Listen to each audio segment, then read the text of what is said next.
What is up, everybody? I just have to put out this PSA that I'm going to publish on the channel. Well, it's on the channel, so if you're watching this, it's on the channel. We were having a common issue that reading through a bunch of forums, which is this guy. This is the front AC and heating blower unit. I guess just kind of fails on a lot of people. It just randomly stops working. So we actually had that problem. What would happen was we had the heat on, we had the fan on, but we were driving on the highway, so we had, you know, gotten some heat going through, but that was just from the ram air coming through the engine. And then when we slowed down, we got into slower traffic, and it was a day like today, just shitty. So we noticed that there was no heat coming out all of a sudden. I did all the research I could. I went to every single Mercedes and Dodge and van forum I could find. Everybody said that this guy was the problem. However, a lot of people just said, well, you just have to go ahead and replace this. So I pulled this all out. Still look pretty good. I mean, there's some dust on here, but you know, outside of that, it kind of looks fine. I decided to do a test, and here's what happened. So before I have the van running right now because I wanted to test this after I pulled everything apart. But basically what you do is you pull this is the glove box. You basically just pull the glove box off.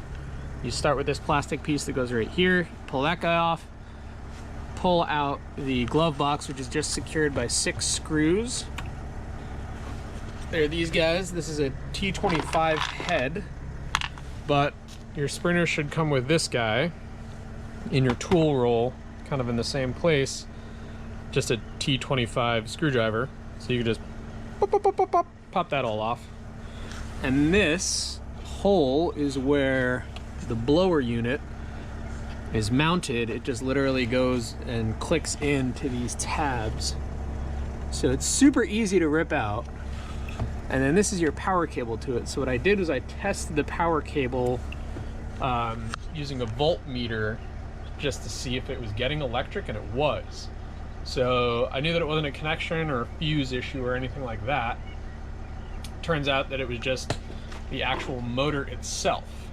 But I decided to try something, and that was just simply spinning it just to see if I could get it to spin, and it spins, so that's fine. Turn down the fan first. Whatever you do first, turn down the fan. You don't want to plug this in and then rip a finger off. So what I did is I decided to just plug it back in and then turn the fan on. Holy crap! It works! I don't know what I did, or if I really did anything other than maybe just unfreezing it. It could have cold welded itself overnight with the heat change. Could have got some condensation in there. But yeah, basically, I'm gonna throw this guy back in and see if we can't get it to work consistently before I spend $200 on a new one. So try this first before you spend $200, because it is $200. Well, $176.99.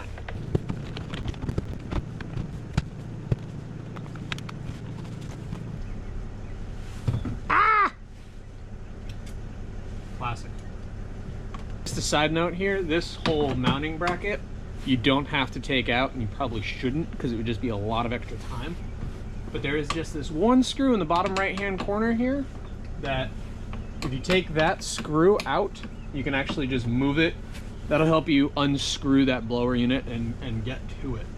So before I go putting everything back together, I'm just going to test it again, maybe to see if there's something inside that it's rubbing on that I haven't spotted yet. And if it works, I'm going to reassemble it, and we're just going to pray.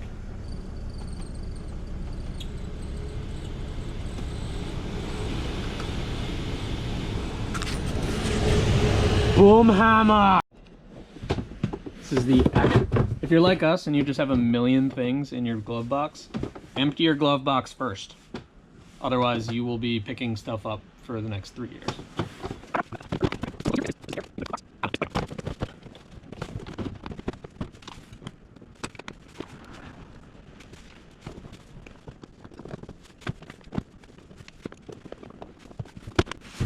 Also, just another quick note here. You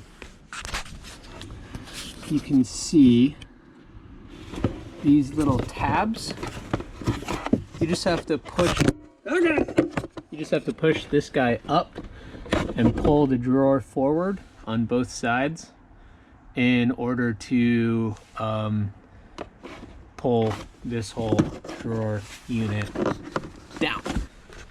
Excellent. So yeah, I'm gonna bolt this all back together real quick, and we're just gonna double check and see if it works, because that would be awesome if it did. All right, moment of truth. Ooh, nice warm air on this really shitty, windy, cold day. So yeah, again, if you have that issue where your AC heater blower just stops working for whatever reason, go ahead and pull it out. Maybe even like drop a bit of WD-40 in the bearing section, not in the motor section, because there's obviously sparks and things like that. You don't want to accidentally cause a fire. And just spin it and see if that works. And yeah, definitely do that first, because it might save you 200 bucks.